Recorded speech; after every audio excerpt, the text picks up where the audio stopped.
Les années ont coulé sous les ponts. On a vu. On ne peut plus se taire. Le choix du président est un enjeu tellement important au Cameroun, mes frères et sœurs, cette année. Vous ne pouvez pas vous imaginer. Les pays dans le monde entier savent où ils seront dans 5 ans, dans 10 ans, dans 20 ans. La Chine a gagné ce monde parce que lui a des visions de son pays dans 25 ans. Il en a déjà fait des prévisions. Et nous, au Cameroun, Ngongo n'est pas capable de vous dire où sera le Cameroun dans 3 ans. Il n'est pas capable de vous dire où sera le Cameroun dans 5 ans. Nous avons besoin de gouvernants dignes. Voici notre président Paul Biya. Je vais vous parler de lui, mais aussi de ses 11 candidats fantaisistes. On est en pleine campagne électorale. Il se lève. Il prend ses clics et ses claques. Il prend son cousin Vondo Ayolo. Il prend son adjoint amiral Bikele. Ils prennent l'avion, ils partent en Suisse. Mes frères et sœurs, en Suisse, faire quoi? Il est parti dans son fief. Comme il a l'habitude de nous faire. Il se lève, il disparaît. On crie, on ne sait pas ce qu'il allait faire. Des fois, il cale là-bas 8 mois, 9 mois, aux frais du contribuable. Et il revient, et on ne dit rien. C'est très grave en pleine campagne électorale. C'est un mépris pour les Camerounais qui n'ont pas de nom. On sait qu'il ne nous calcule pas. On sait qu'il ne nous parle pas. On sait qu'il ne bat pas campagne. D'ailleurs, il bat campagne pourquoi? Issa Chiroma est en train de battre campagne pour lui. Il est tranquille, il peut partir. Issa Chiroma est en train de récupérer ses voix. Jusqu'à embarquer Kamto dans la... Ouf, mes frères. Paul Biya est parti tranquille. Avec un mépris total pour les Camerounais comme il a l'habitude d'en avoir. Il est parti battre sa part de campagne en Suisse.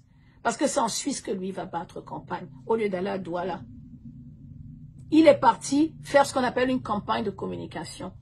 Il est allé là-bas pour nous montrer qu'il a encore le roi lion. Et qu'il peut venir se promener en Suisse. Ou au Four Seasons Hotel. L'hôtel Four Seasons est encore plus cher que l'hôtel intercontinental. Aux frais des Camerounais. On voit des patriotes alignés qui lui disent bonjour. C'est ce qu'il est parti faire.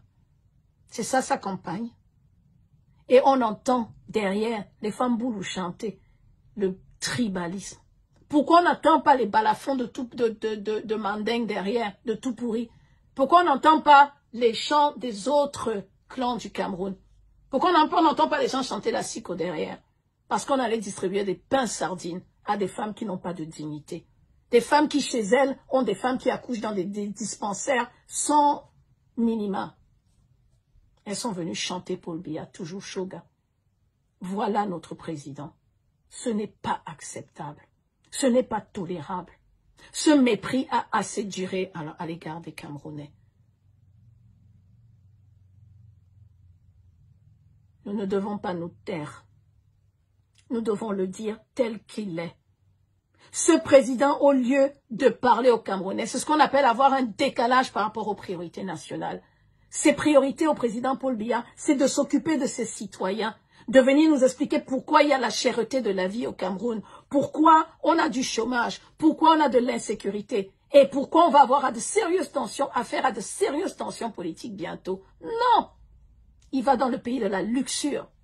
S'il était parti parce qu'il était très malade, même ça, ce n'aurait pas été acceptable. Qu'il aille se faire soigner dans son soi-disant hôpital de référence de son Mélima.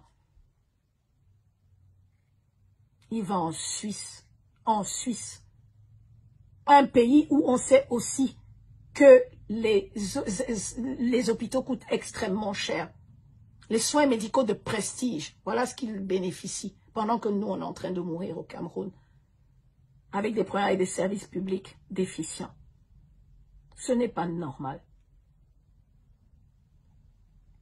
Ce qui me choque, moi, encore plus, nous, dans le mouvement des Lilipac, nous qui sommes des panafricanistes, 2 jours avant son départ, voici un président qui a reçu un haut gradé de l'armée américaine, de Africom, celui qui a remplacé le général Langlais, qui a manqué de respect à notre président Traoré. Le voilà qui part. Il vient au Cameroun dire bonjour à Paul Biya en pleine élection électorale. Vous savez ce que ça veut dire, mes frères? Symboliquement, c'est très très grave. Les Américains sont réputés pour ne pas s'ingérer dans les affaires africaines. Elle est passée où, la neutralité américaine? Qu'est-ce qu'il est venu faire?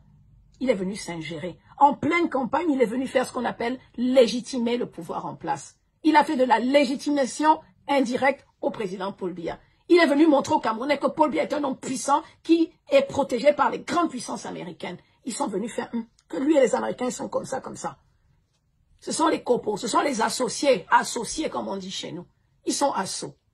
Nous, est-ce que nous, les panafricains, on veut voir notre président avec un général d'Africom? Et Paul Biya qui dit, j'ai rencontré le général américain, il s'appelle Dagvin Anderson, et on s'est assis pour parler de sécurité. Paul Biya qui dit, nous avons discuté de la coopération de nos forces de défense pour la lutte contre Boko Haram. Ah bon? Nous allons avoir la lutte contre Boko Haram qu'il va falloir gérer après le président Paul Biya. Mais lui, il va en Suisse. Nos frères du Nord et de l'extrême Nord vont être attaqués par les Boko Haram, qui, nous savons, sont armés par les Américains, les Al-Qaïda, les Boko Haram et autres.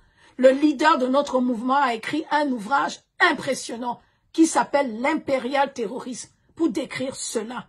Mais c'est avec lui que Paul Biya dit bonjour. Quand est-ce que ça va changer? Paul Biya n'est plus l'homme de la situation.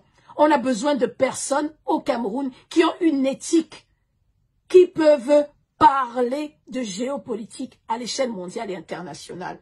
Nous avons besoin de voir une Afrique centrale unie, transrégionale, où on peut se déplacer dans les 6 régions d'Afrique centrale, comme dans un même village, comme dans une même région.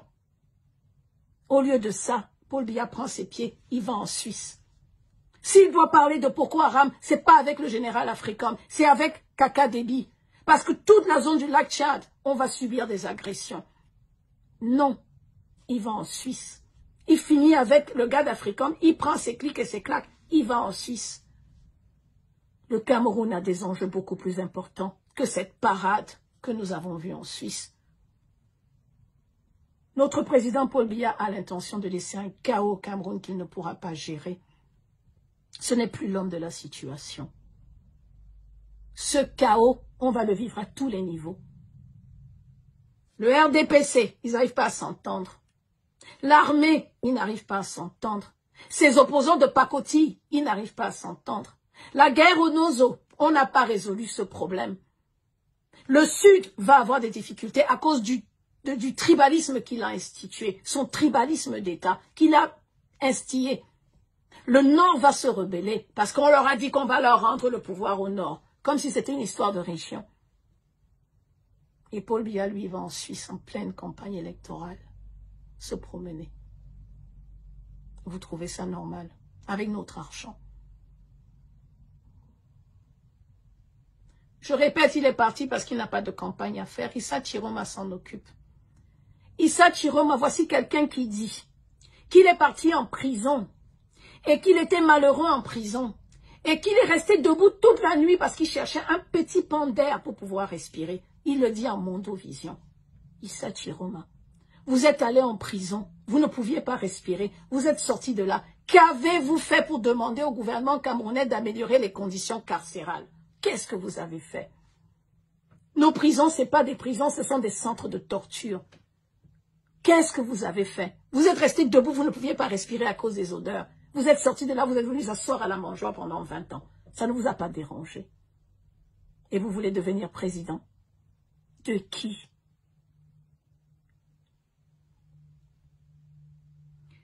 Tous les autres là que Paul Biya a envoyés, Cabral Libye, vous êtes un de ceux qui est en train de dire en Mondovision qu'on ne peut pas gagner grâce à cause de ce système électoral, qu'il faut un scrutin à 2 tours.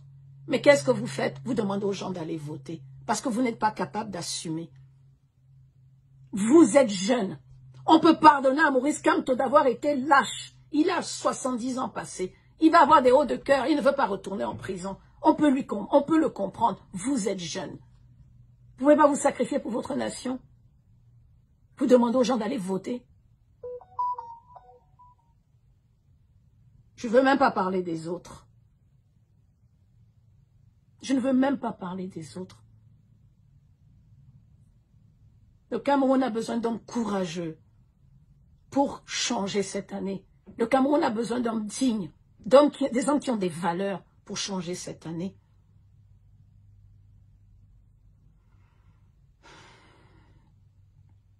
Je voudrais vous lire un post d'un valeureux Camerounais, notre cher cinéaste Jean-Pierre Bekolo.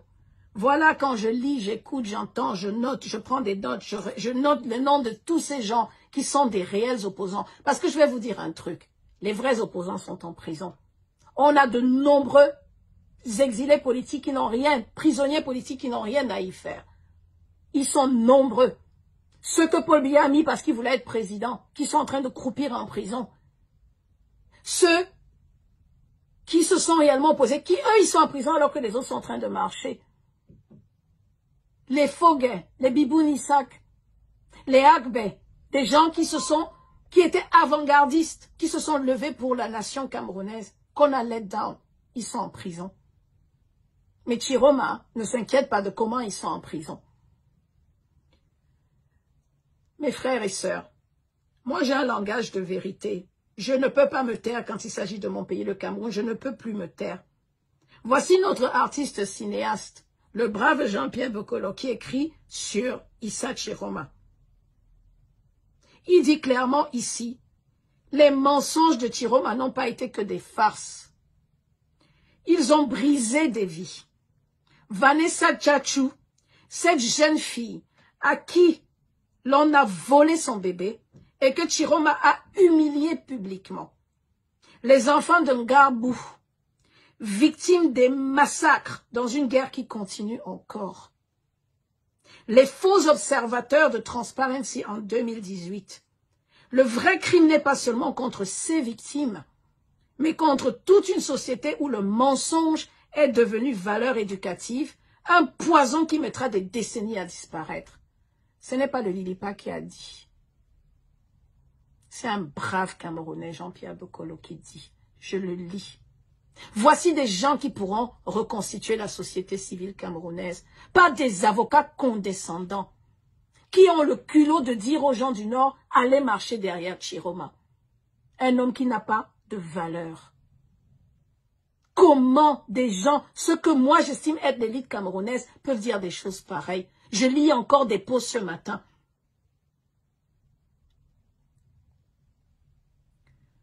Ce n'est pas parce que vous voulez être de président à tout prix que vous devez accepter d'utiliser les nordistes pour venir faire votre guerre. C'est de la lâcheté politique.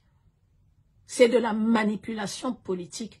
Pourquoi vous voulez que ce soit nos frères Wadjo qui font des soulèvements où eux, ils vont prendre des risques alors que tout le Cameroun peut se lever, tous ensemble, pour réclamer le départ et la fin de ce système? Pourquoi? Ce n'est pas juste. Donc les Wadjo, c'est eux qui sont forts. Et tout le reste du Cameroun, des mouilleurs. Des mouilleurs. Langage de vérité.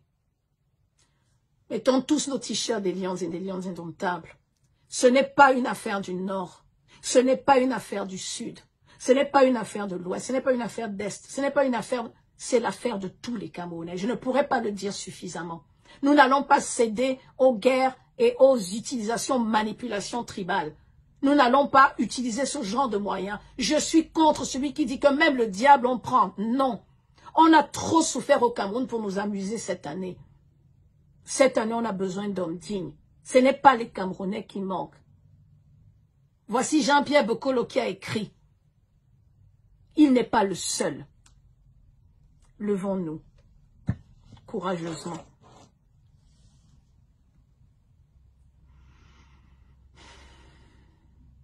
Si ces 11 candidats compatissants, gentils, si les chouchous de Paul Biya ne veulent pas se désolidariser de toute cette mascarade électorale, alors ils en font partie.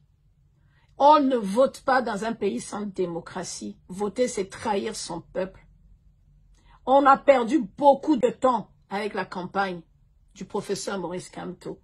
On ne va pas recommencer à perdre du temps avec une pseudo-campagne de Chiroma, portée par le gouvernement, financée par le gouvernement. Levons-nous. Je parle avec un air sérieux parce que cette année, nous devons prendre les bonnes décisions.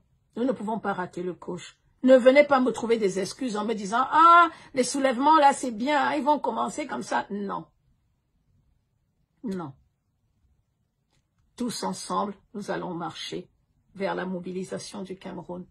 Merci à tous. Merci à ceux qui suivent le Lilipac. Tenez-vous prêts. Merci au serviteur national, professeur Franck Agnamsi, pour son courage et sa détermination. Non au tribalisme. Non au clanisme. Oui à la vérité, solidarité, justice. Merci, à bientôt.